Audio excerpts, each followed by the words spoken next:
주님께서 여러분과 함께 마테오가 전한 거룩한 복음입니다. 그때 예수님께서 사도들에게 말씀하셨다. 나는 이제 양들을 이리떼 가운데로 보내는 것처럼 너희를 보낸다. 그러므로 뱀처럼 슬기롭고 비둘기처럼 순박하게 되어라. 사람들을 조심하여라. 그들이 너희를 의회에 넘기고 회당에서 채찍질할 것이다. 또 너희는 나 때문에 총독들과 임금들 앞에 끌려가 그들과 다른 민족들에게 증언할 것이다. 사람들이 너희를 넘길 때 어떻게 말할까, 무엇을 말할까 걱정하지 마라. 너희가 무엇을 말해야 할지 그때 너희에게 일러주실 것이다. 사실 말하는 이는 너희가 아니라 너희 안에서 말씀하시는 아버지의 영이시다. 형제가 형제를 넘겨 죽게 하고 아버지가 자식을 그렇게 하며 자식들도 부모를 거슬러 일어나 죽게 할 것이다. 그리고 너희는 내 이름 때문에 모든 사람에게 미움을 받을 것이다. 그러나 끝까지 견디는 이는 구원을 받을 것이다. 어떤 고을에서 너희를 박해하거든 다른 고을로 피하여라. 내가 진실로 너희에게 말한다. 너희가 이스라엘의 고을들을 다 돌기 전에 사람의 아들이 올 것이다. 주님의 말씀입니다. 그리스도님 찬양합니다. 앉으십시오. 참미 예수님, 서로 인사를 좀 나누세요.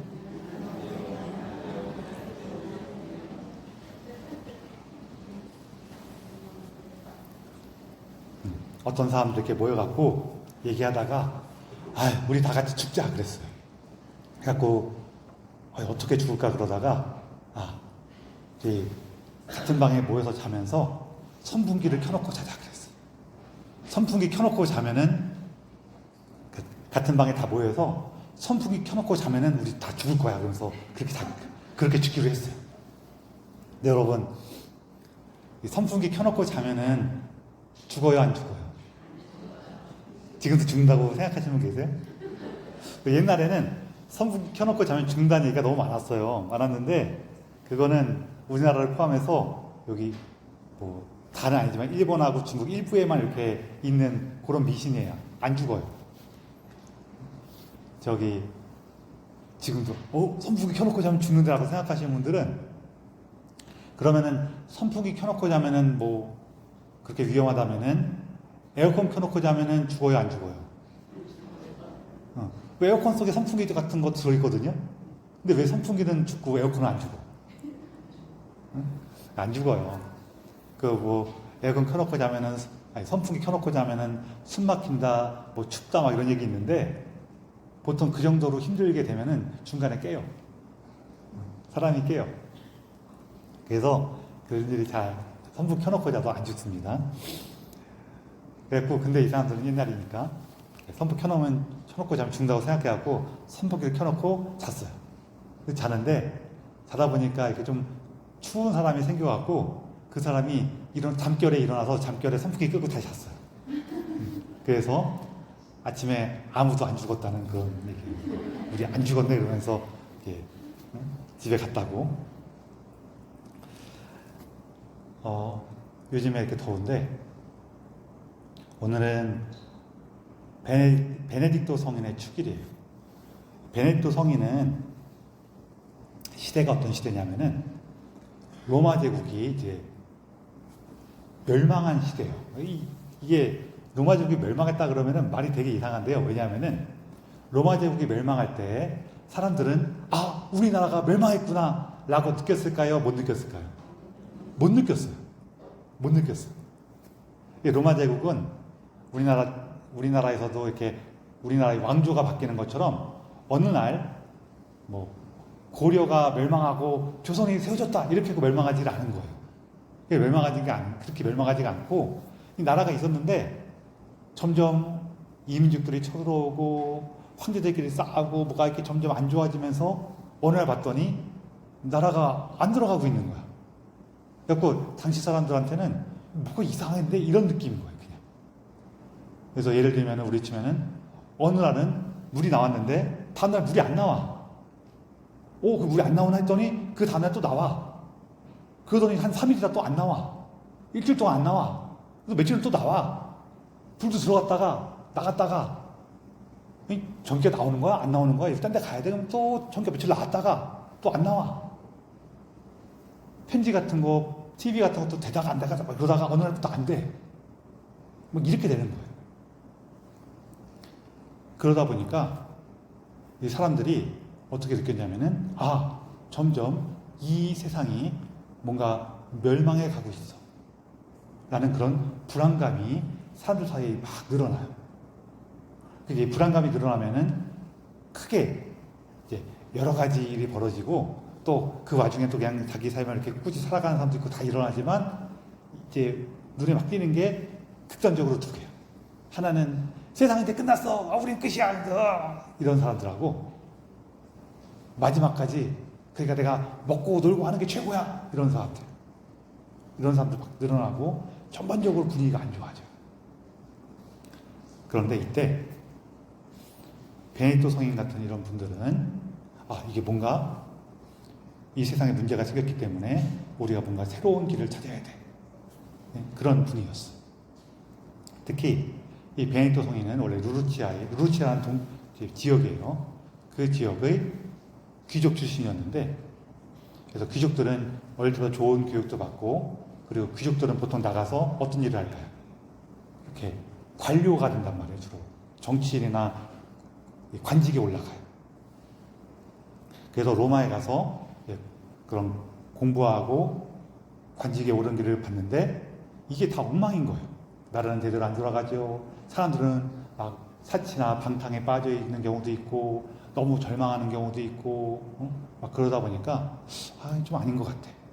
그래갖고 다시 고향으로 돌아와서 이제 당시 이제 또 이쪽 서방 지역에서 계속 퍼져나가고 있던 게 뭐였냐면은 수도 생활하는 게 퍼져나가고 있었어요.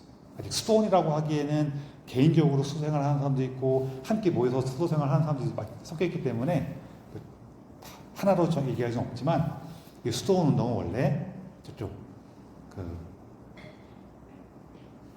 이집트나 이쪽 지역에서부터 이제 시작을 했거든요. 좀 더 오래전에 그 교회의 박해가 끝나면서부터 그 전부터도 조금씩 그렇게 하느님만을 바라보며 살아가겠다는 그런 사람도 있었지만 그 전에는 박해 때에는 하느님만을 바라보며 살아가다가는 죽어. 순교할 수 있어요. 그러니까 나 살다가 난 순교하지 이런 마음 살다가 이 박해가 끝났으니까 죽어요, 안 죽어요? 안 죽어. 그럼 나는 세상으로부터 죽은 것처럼 살아가겠다 해서 사람들이 저 사막이나 이런 데 가고 하느님만을 바라보며 살아가던 그런 모임에서부터 수도 생활이 시작된 거거든요. 그러면서 이렇게 생활하다 보니까 혼자서 하느님께 기도하고 이렇게 살아가는 그 사람들이 있었는데 내가 거기 참여하고 싶어. 그럴 때 나도 이제 혼자 저기 외딴 곳에 가서 살아야지 하면 하기가 쉬울까요? 아니면은 저기 가니까 되게 훌륭하신 분이 계셔. 거기 근처에 가서 살아야겠다 하기가 쉬울까요? 그렇죠. 두 번째가 더 쉽겠죠. 내가 되게 존경하는 분이 계신데 나도 그분처럼 살고 싶어. 그러면은 그분 근처에 가서 살고 싶겠죠. 그분 모습을 통해서 배우기도 하고 뭔가 그 고민거리가 생기면은 그분한테 여쭤봐야지 하면서 그 근처에 가서 살기가 쉽단 말이에요. 그래서 그 근처에 많이 모이다 보니까 여러 사람이 같이 모여서 살게 되죠.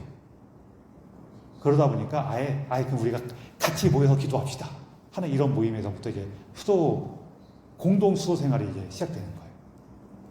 이게 계속 퍼져 있었는데 요 베네딕토 성인께서도 나도 그런 삶을 살아야겠다 하면서 이제 동굴에 가서 혼자 기도하면서 생활하셨어요. 그래서 그 얘기를 듣고 사람들이 먹을 걸 좀 갖다 주기도 하고 그래서 동굴에서 기도하면서 생활하셨는데 그러다 보니까 이분을 계속 찾는 사람들이 생기고 또 한편으로는 이분을 이제 명성이 점점 높아지니까 이분을 모셔갖고 우리 공동체에서 이분을 따라야겠다 하는 그런 모임도 생겼어요. 그래서 이분을 초대해서 공동체에 모셨더니 그래서 이분이 우리가 오직 하느님만을 생각하며 살아갑시다 이렇게 하니까 거기는 이미 그런 사람들이 모인 자리인데도 불구하고 이게 또한 100년, 200년 지나다 보니까 거기는 또 좀 대충 살자 이런 사람도 있어요. 그러니까 그런 사람들이 볼 때 이분이 와갖고 우리가 더 열심히 삽시다 그러니까 마음에 들어요, 안 들어요? 그래갖고 이렇게 음식에 독을 타갖고 죽이려고 그랬어. 그래갖고 성인께서 이제 포도주를 대접하면서 독을 타갖고 포도를 대접했는데 성인이 딱 받아갖고 이렇게 딱 강복을 했더니 컵이 딱 깨져버린 거예요. 뭐 그런 얘기가 있어. 그래서 안 되겠다 하면서 다시 떠나오시면서 어떻게 하셨냐면은 그러면은 이렇게 정말로 이렇게 살고 싶은 사람들을 위해서 따로 공동체를 만들어야겠다 하면서 시작한 게 이제 수비학고에 있는 그 공동체. 거기서 생활하시다가 거기서 뭐 재밌는 일이 여러 가지가 있는데 거기 수비학고에 가면은 저는 지금 수비학고라고 기억하는데 아닐 수도 있어요. 가면은 베네디토 성인이 딱 저 산 거기가 이제 협곡 같은 데여 갖고 이쪽에서 보면은 반대쪽에 그 절벽이 딱 보여요. 거기 산을 딱 지팡이를 들고 이렇게 쳐다보시는 그 조각상이 있거든요. 그게 뭐냐면은 전해지는 얘기에 따르면은 지진이 나갖고 그쪽 산이 무너지려고 그랬대요. 그러니까 사람들이 막 놀라갖고 그러니까 베네디토 성인이 딱 나서갖고 딱 그 절벽을 향해서 절벽아 멈춰라. 나의 자녀들을 해치지 마라. 딱 이렇게 명령하니까 절벽이 딱 멈췄대요.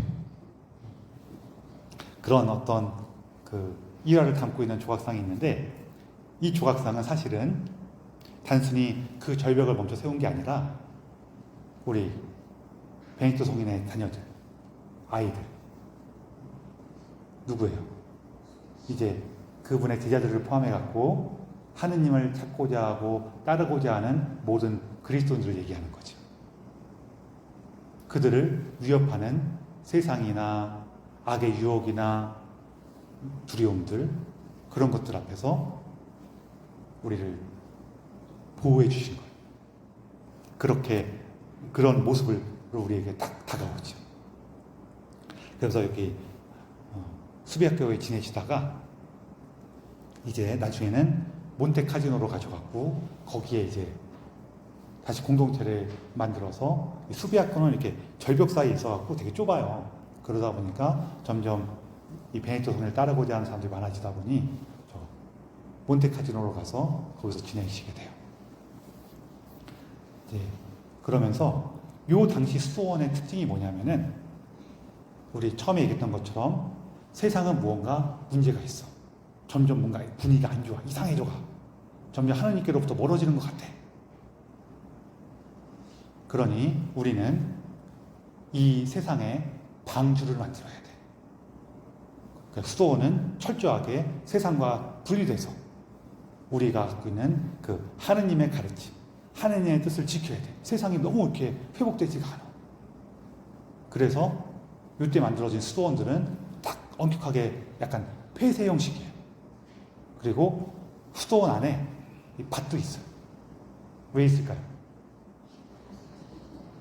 거기에서 일해서 내가 필요한 것을 얻고 나머지는 기도하는 거예요. 내가 필요한 것을 얻을 수가 없으면 어떻게 돼요? 세상하고 뭔가 계속 교류를 해야 돼. 그러니까 안 돼. 세상하고 교류하다 보면은 문제가 생겨. 우리 안에서 오로지 하느님을 찾고 정말 그 말씀의 방주로서 우리가 지켜야 돼. 이런 구조로 되어 있어요. 그래서 요 베네디토 회라든지 베네디토 회를 기반으로 하는 수도원들은 대부분 이런 형태를 갖고 있어요. 이때부터 훨씬 후대에 등장하는 프란치스코 회나 도미니코 회는 그렇지 않아요. 거기는 아무것도 안 가져. 반대로. 요 베네디토 회 같은 이런 수도원들이 정말로 이제 요 고대 세계가 끝나고 우리가 중세를 암흑기라고 부르는데 사실 중세는 암흑기가 아니에요. 고대에서 중세로 넘어가는 그 짧은 시기가 있어요. 짧은 시기라지만 그것도 몇백 년 걸려요. 200년, 300년 이렇게 되는데 그 시기는 정말로 암흑기 같아요. 계속 외적들이 쳐들어가고 한번 난리가 나고 전쟁을 겪고 나면은 뭐가 돼요, 안 돼요? 잘 안 된단 말이에요. 그 시기가 있긴 있거든요. 그 암흑기를 버텨내는 방주가 되어줘요. 그리고 이 수도원들을 바탕으로 다시 사람들은 세상을 일으켜 세우게 돼요. 이 수도원들이 이렇게 딱 막힌 구조다 보니까 뭘 갖고 있게 되냐면은 고대에서 전해준 모든 지식들, 지혜들, 삶을 살아가는 걸 다 알게 돼요. 그래서 거기에는 뭐가 포함되냐면은 많은 책들이라든지 뭐 문자라든지 문명 이런 거 다 포함되지만 또 뭐부터 포함되냐면은 지금 유럽의 특히 독일 지역으로 얘기할게요. 독일 지역에 가면은 전통 있는 맥주들이 있거든요. 되게 전통 있는 맥주들은 대부분은 어디를 기원으로 하냐면은 수도원들을 기원으로 해요. 수도원에서 맥주 만드는 법을 알려줬어. 그 수도원에서 맥주 만드는 법을 알려주고 수도원에서 맥주를 이렇게 빚어갖고 사람들에게 주기도 하고 그랬어요. 팔기도 하고. 왜냐? 전쟁통에 난리통에 사람들은 이제 맥주를 어떻게 하거나 할 수가 없으니까 다 그걸 잊어버렸어요. 누가 기억하고 있어요? 수도원에서 기억을 하고 있었어요. 그런 식으로 하다못해 맥주 만들거나 이런 술 만드는 그런 것까지도 여러분들 지난번에 베네디토 수도원 다녀오실 때 많이 사온 것 중에 뭐가 있었어요? 소세지 있었어요. 소세지. 그런 것도 수도원이 알려주는 거예요. 이 돼지를 잡으면은 겨울 내내 보관하면서 먹어야 되잖아. 그럼 이렇게 만들어서 먹으면은 겨울 내내 먹을 수 있어 하고 누가 알려줘야 될 거 아니에요. 그렇죠? 우리 집엔 김장하는 법을 누가 알려줘야 돼. 우리 김장하는 법 누구한테 배워요? 그죠? 부모님한테 배우죠. 부모님이나 이제 어른들한테 배운단 말이에요. 근데 전쟁통에 지금 다 피난 갔다 왔어. 배추가 없어. 그럼 배울 수가 있어요, 없어요? 근데 저기 마을 뒤에 수도원 갔더니 거기서 알려주는 거예요. 그런 식으로 전해준 거예요, 다. 맥주 얘기 나온 김에 옛날 맥주는 지금 맥주랑 좀 다르긴 해요. 그 옛날 맥주는 비유하자면은 밀로 만든 막걸리하고 더 비슷해. 막걸리도 좀 이렇게 감미료도 달게 만들지만 감미료 않는 막걸리들은 조금 더 맛이 이렇게 드라이하면서도 막걸리도 막 이렇게 탄산도 있고 그러죠. 저는 술 잘 안 마셔서 모르는데 옛날 맥주는 막걸리랑 좀 더 비슷해요. 그러니까 거기다가 이렇게 약초 같은 것도 넣어갖고 그걸 또 따뜻하게 끓여주는 경우도 많았어요. 아우 따뜻한 술이 뭐가 맛있습니까 하시는 게 술 좋아하시면 그럴 수도 있는데 옛날에는 이거는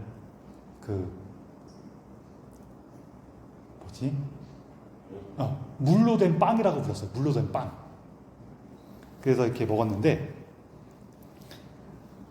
이제 특히 사순시기에 수도자들이 단식하고 그러니까 단식하고 뭐 먹을 수가 없으니까 또 우리 단식하면은 이렇게 씹을 수 있는 거 먹지 말라 그래요.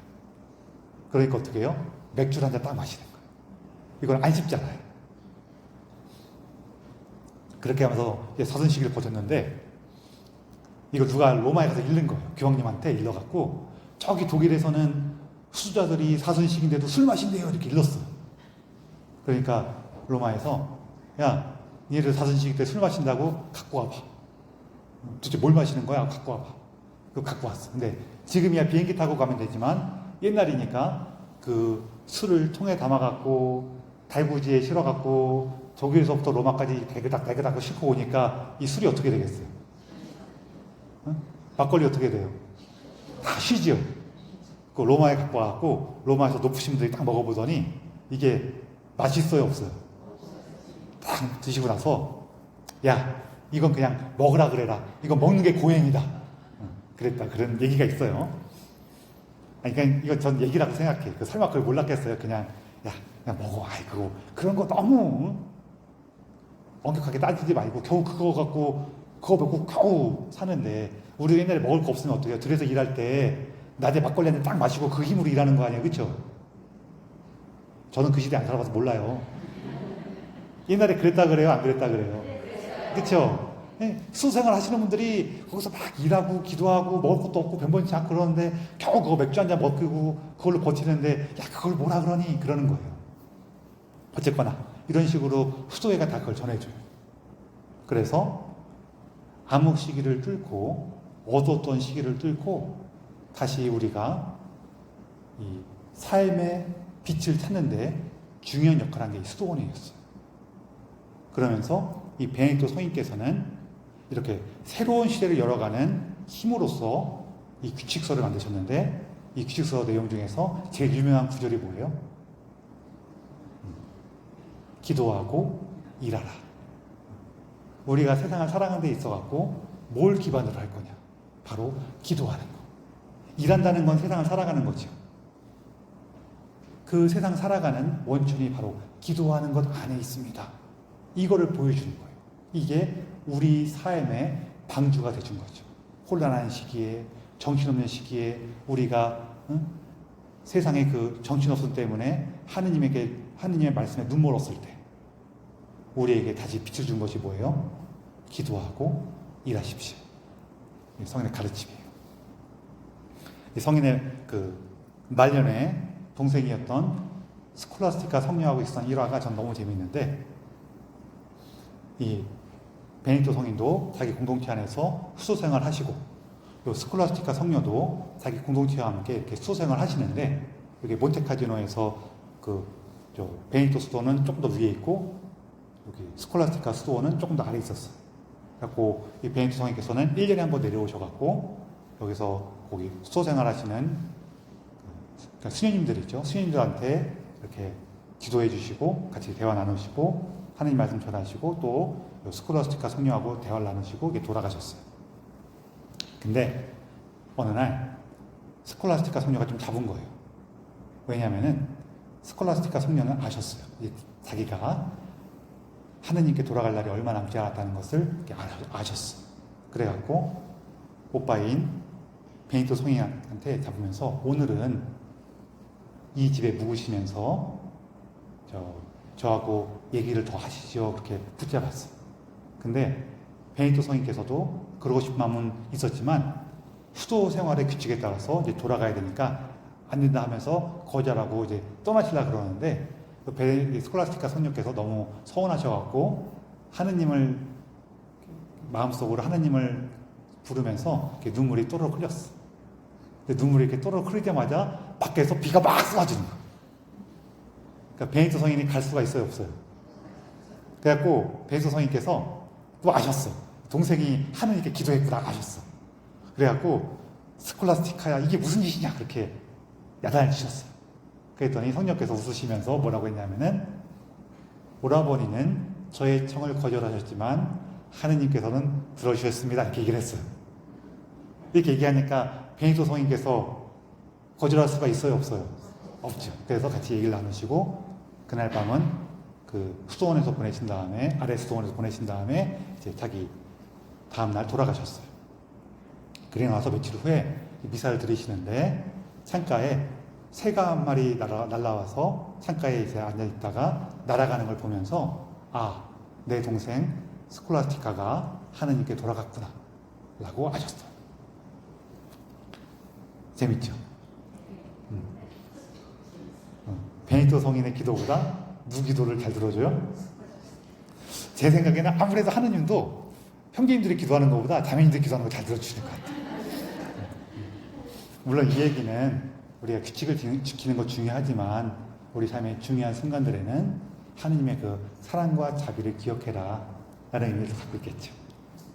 그래서 여기 베네딕토 수도회 분들이요 정말로 보통 때는 그 규칙에 충실하지만 정말로 사랑이 필요할 때 자비가 필요할 때는 기꺼이 이렇게 함께 나눠주세요.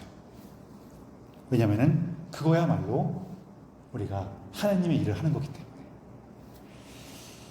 오늘 이제 복음에서 이제 하느님께서 예수님께서 당신의 말씀을 증언할 때 너희는 양처럼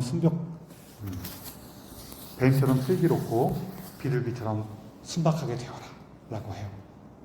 이 슬기로운 것도 하느님의 지혜에 의지하는 거고, 순박한 것도 하느님의 자비에 의지하는 거죠. 그래서 그 안에 살아가는 거예요.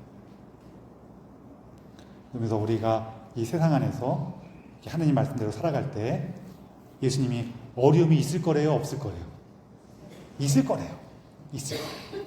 그래서 여러분들 우리가 하느님의 말씀 안에서 내가 살아가야지, 하느님의 뜻 안에서 내가 사랑하고 살아야지 라고 결심한다면 당연히 어려움이 있겠구나 라고 기대하셔야 돼요.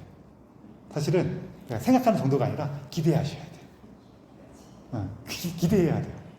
어려움이 하나도 없잖아요. 그럼 내가 하느님 일 안 하는 거야. 다만 그 어려움을 내가 어떻게 받아들일 건가, 이건 차이가 좀 있긴 있죠. 사실 이게 그 사랑이 너무 클 때에는 어려움도 어려움으로 안 느껴져요. 여러분들 아이들 처음 키우실 때 옛날에는 되게 힘들었기 때문에 힘들 수도 있는데, 보통 아이를 처음 나갔고 아이들 그 기저귀 갈아주고 업어서 재우고 하는 거 처음에는 힘들다 그래요, 안 힘들다 그래요? 실제로는 되게 힘든 일인데 그냥 해. 그리고 애 볼 때마다 예뻐. 안 그래요? 그러면은 되게 힘든데도 힘든 것 같아요, 안 힘든 것 같아요?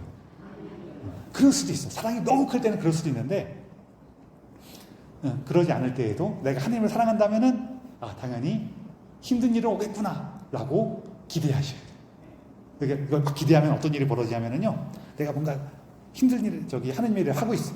근데 뭔가 골치 아픈 일이 터지고 속상한 일이 벌어져. 그러면은 우리가 딱 뭐라 그래요? 예수님 예상대로 됐습니다. 우리가 또 신나는 것 중에 뭐가 있냐면요, 이렇게 모든 게 다 희낙낙하고 즐거운 것도 신나지만 내가 딱 했을 때 요건 이렇게 될 것 같아 라고 예상했는데 딱 그대로 되면은 역시 내 생각이 맞았어 하면서 신나요, 안 신나요? 그러니까 어려운 일을 각오하시라고 기대하고 계셔야 돼요. 내가 하느님을 하니까 이게 분명히 어려운 일이 생기겠지? 역시 예수님 저것 봐요, 제 생각이 맞았잖아요. 그러면서 예수님 이거 어떻게 하죠? 그러세요. 뭐 벌어진 거는 우리가 예상할 수가 있는데 어떻게 할지는 몰라요 또. 그렇죠? 예수님 이게 제 예상대로 힘겨운 일이 벌어지긴 했는데 이거 어떻게 해야 돼요? 하면서 예수님께 물어보세요. 그게 진정으로 슬기로운 거죠. 그래서 우리가 아까 미사 시작 전에 잠깐 얘기했던 것처럼 우리 하느님 안에 살아간다는 거는 이렇게 우리가 서로 다른 마음들을 만나고 갈라진 생각들이 이게 원래 그런 거구나를 만나가는 거랑 비슷해요. 그런데 놀랍게도 우리가 하느님을 하는 가운데에서 그런 마음과 마음들이, 생각과 생각들이 가까워지고 하나가 되는 순간들이 있어요. 그렇죠? 그때 우리가 어떻게 해요? 하느님을 찬미하는 거죠. 하느님 놀라운 일이 일어났습니다. 이처럼 당신 말씀 안에서, 당신 뜻 안에서 우리가 하나가 되었습니다. 이 순간이 바로 당신께서 주신 놀라운 순간입니다 하면서 하느님을 찬미하는 거예요. 근데 우리는 거꾸로 이렇게 마음이 하나가 돼야 돼 이러고 있으니까 어떻게 돼요? 쟤는 왜 저러는 거야? 쟤는 왜 저러는 거야? 하나님 왜 이런 시련을 저한테 주십니까? 이런단 말이에요. 다시 한번 말씀드리지만 그런 시련은 당연한 거예요, 안 당연한 거예요? 언제? 우리가 하느님의 일을 한다면. 이런 마음으로 우리가 사실을 대하면은요, 기쁜 일이 훨씬 더 많아요. 제가 이 얘기만 하고 마무리할게요. 필독서에 보면은 야곱과 요셉이 있어요. 근데 사실 이제 야곱하고 요셉 얘기를 할 건데 이 얘기가 조금 중요한 조심스러운 게 있어요. 제가 성경이나 뭐 다른 사람들 얘기하다 보면은 이 사람은 이렇게 살았습니다라고 하면은 그 사람의 삶에는 그것만 있다는 건 아니에요. 이 사람은 조금 더 욕심이 많았습니다라고 하면은 이 사람은 평생 욕심만 부리고 산 게 아니라 사랑도 있고 협력도 하는데 조금 더 욕심이 많더라고요. 이런 뜻이죠. 그래요, 안 그래요? 우리도 그렇잖아요. 저 사람은 조금 자기만 알아 얘기할 때 걔는 하는 일마다 다 자기만 알아요? 아니면은 조금 이렇게 다른 사람도 같이 살지도 않은데 자기만 아는 게 좀 더 많아요? 걔는 자기만 알아요? 다른 사람 협력도 하고 지도 주고 지 나름대로는 조금 이렇게 아끼는 사람도 있고 그러는데 나랑 안 할 때는 또 자기만 알아 이런 거잖아요, 그렇죠? 아니에요? 좀 그렇다고 좀 해줘요. 네, 감사합니다. 그래요. 그런 게 있어요. 그래서 야곱하고 요셉 얘기를 할 텐데 야곱은 이렇게만 하고 요셉은 이렇게만 했습니다. 뜻은 아니에요. 야곱은 이런 게 좀 더 많은 것 같고 요셉은 이게 좀 더 많은 사람의 모습을 제가 이미지화합니다. 이런 뜻이에요. 야곱은 평생을 다른 사람들과 겨뤄왔어요. 그렇죠? 태어날 때 누구랑 겨뤘어요? 사실은 태어나기 전부터 겨뤘어. 야곱과 에사오의 어머니 라헬이 맞나? 레베카, 그렇죠? 옛날 이브가라 그랬어. 레베카가 뱃속에 있을 때부터 힘들어했죠. 그리고 왜 이렇게 힘드냐 그랬더니 다른 사람이 와서 얘기해 주잖아요. 당신 태중에는 지금 두 민족의 조상이 될 아이들이 있어갖고 서로 싸워서 태어나기 전부터 이렇게 힘든 겁니다라고 얘기를 해줘요. 그래서 사실은 야곱과 사실 에사오도 마찬가지긴 한데 여기서는 태어나기 전부터 서로 겨루면서 어머니를 힘들게 해요. 그리고 야곱이 태어날 때 에사오의 발뒤꿈치를 잡고 나왔다 그래요. 그렇죠? 요 발뒤꿈치를 잡다라는 게 무슨 뜻이냐면은 이스라엘 전통적인 표현에서는 방해하다, 걸리적거리다 이 뜻이에요. 우리 걸어가는데 누가 발뒤꿈치 딱 잡아봐요. 그럼 어떻게 돼요? 엎어질 거 아니에요, 그렇죠? 못 걷거나 그런 뜻이에요. 그러니까 우리 치면은 우리식으로 표현하면은 발목아지 이런 뜻이에요. 우리도 뭐 하는데 누가 발목아지를 잡았어, 발목을 걸었어, 그럼 어떻게 돼요? 이 방해했다는 뜻이잖아요, 그렇죠? 그래서 에사오가 나중에 아버지 축복을 뺏기고 나서 막 화를 내면서 뭐라 하면 그놈은 이름도 야곱인데 내가 가는 것만 시간껏 다 방해야 이렇게 얘기를 해요. 우리 치면 뭐냐면 그놈은 이름도 권리적인데 내가 가는 데마다 권리적거려 이렇게 얘기하는 거예요. 그래서 야곱은 태어날 때부터 형을 겨루고 형을 사기치고 아버지를 속여서 축복을 가로채고 거기다 형이 자기 해야 할 것 같으니까 도망가고 외삼촌한테 가서 외삼촌한테 속이니까 외삼촌이 속이니까 자기도 속이고 외삼촌이 자기 거 뺏으려고 그러니까 자기도 하느님한테 요청해갖고 자기 재산 빼돌리고 막 그러잖아요. 그래갖고 나중에는 자기 아내를 동원해갖고 외삼촌에서 신상들을 훔쳐오죠. 그게 무슨 뜻이냐면은 옛날식으로 얘기하면은 그 집안이 조상 대대로부터 받은 하느님의 축복을 뺏어왔다는 얘기예요. 아내를 동원해갖고 그 집안에는 축복도 뺏어오고 뭐 야곱이 직접 한 건 아니지만 어쨌거나 그러면서 나중에는 아들들하고도 싸워. 그렇죠? 자기 첫째 부인 아들들은 별로 안 예뻐하고 둘째 부인 아들만 예뻐하면서 아들하고 싸우다가 요셉을 잃어. 그러니까 이 야곱은 자기가 갖고 있는 여러 가지 고통과 어려움 앞에서 하느님을 찾긴 하는데 하느님을 찾고 하느님의 도움으로 그걸 극복하긴 하는데 삶이 어때요? 항상 자기가 고민하고 이뤄내고 자기 힘으로 모든 걸 얻어내고 이런 삶이었어요. 그렇죠? 반면에 요셉은 어때요? 요셉도 고생이 많아요? 없어요? 많아요. 그런데 요셉은 어릴 때부터 할 수 있는 게 별로 없어요. 형들은 다 있는데 자기는 어려워. 그리고 우리 살아보시면 아시겠지만 자기 형, 누나, 뭐 언니, 오빠들 많을 때 자기 어리면은 집안에서 발언권이 별로 있어요? 없어요? 별로 없어갖고 할 수 있는 게 뭐 있어요? 엄마 이거밖에 할 수 있는 게 없잖아요. 그렇죠? 엄마 아빠한테 이르는 것밖에 할 수 있는 게 별로 없어요. 물론 요새 밑으로 동생들이 있긴 있는데 그 형들이 더 많았어. 그러다 보니까 기껏 한 게 뭐냐면은 꿈 자랑하다가 미움 사는 거 이런 거 할 수 있었어. 그래서 어떻게 돼요? 형들한테 미움 사갖고 노예로 팔려가게 돼. 노예가 팔려가면은 노예는 뭘 가질 수가 있어요? 없어요? 없어요. 그냥 시키는 걸 해야 돼.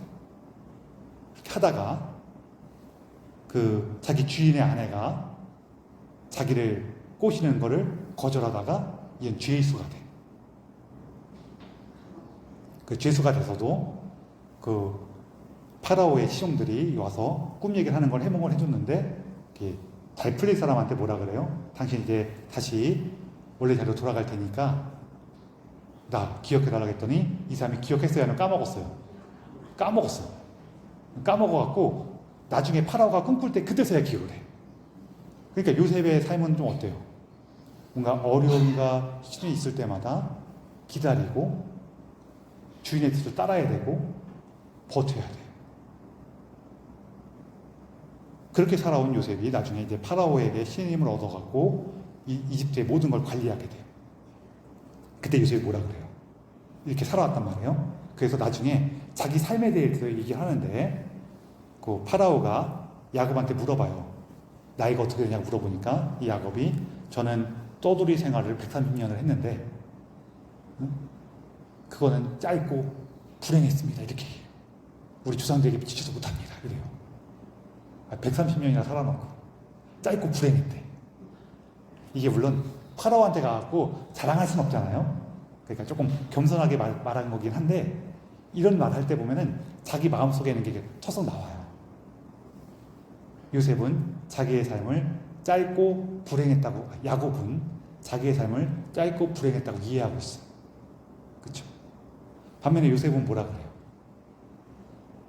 나중에 아버지 돌아가시고 나서 형들이 불안해하니까 형들을 위로하면서 안심시키면서 하는 말이 뭐냐면은 형들은 나에게 악을 베풀었지만 하느님께서 그것을 선으로 바꿔주셨습니다. 이렇게 얘기해요. 야곱은 자기의 삶을 다 이겨나가고 쟁취하고 이렇게 살아온 야곱은 불행하다 그래요. 하느님의 그 축복을 받았음에도 불행하다고 느껴요. 요셉은 하느님께서 선으로 바꿔주셨습니다라는 것을 더 많이 기억하고 있어요. 그래서 우리가 야곱이 잘못된 게 아니에요. 야곱이 잘못된 건 아니지만 그리고 야곱이 중요한 일을 많이 해냈음에도 불구하고 자기는 고생으로 느끼고 있어요. 반면에 요셉은 어때요? 축복으로 느끼고 있어요. 이게 삶에 대한 태도에서 이런 차이가 벌어지는 걸로 전 느껴져요. 우리 안에 야곱도 있고 요셉도 있어요. 그렇죠? 야곱은 어떻게 느끼냐면은 이 세상 왜 이렇게 힘들어? 이거 왜 내가 다 해야 돼? 하느님 저 좀 도와주십시오. 아이고 하느님의 도움으로 제가 겨우겨우 살아갑니다. 이렇게 느끼는 게 야곱이에요. 요셉은 하느님 세상 참 빡세죠? 참 어렵죠? 그러나 당신의 은총 안에서 제가 이 선을 이루어가고 있습니다. 이렇게 느끼는 거예요. 우리 마음에 두 개 다 있잖아요. 그렇죠? 여러분 누가 더 커졌으면 좋겠어요? 그건 알아서 하세요. 저는 야곱의 삶을 나쁘다고 얘기하지 않아요. 야곱의 삶에 그 영광이 있죠. 그렇죠? 하느님과 함께 모든 것을 돌파했고 이뤄냈고 극복한 그 기쁨이 있어. 영광이 있어. 근데 여기서 골치 아픈 건 뭐예요? 그렇게 멋진 일들을 이뤄냈음에도 나는 힘들다고 느껴. 너무 힘들어. 요셉은 야곱은 마지막에 누구랑도 싸워요? 하느님하고도 싸워. 그래갖고 이름이 뭐가 돼요? 이스라엘이 되죠. 그렇죠? 이스라엘이 하느님과 싸웠다, 겨루었다 이 뜻이에요. 하느님께 매달렸다고 겨루었다 이런 뜻인데 하느님하고도 싸워. 요셉은. 근데 야곱이 하느님하고 싸워갖고 결국은 원하는 걸 얻어내긴 하잖아요. 그렇죠? 좋은 거예요. 좋은 건데 고생스러워. 요셉도 힘들었지만 자기 삶을 하느님의 선으로 받아들여요. 그래서 여러분들 우리 안에서 얘네들이 다 이런 마음들이 다 있는데 더 원하는 걸 청하십시오. 그리고 내가 내 삶이 이렇게 갔을 때에는 이렇게 느끼는구나. 내 삶이 저렇게 했을 때에는 저렇게 느끼는구나.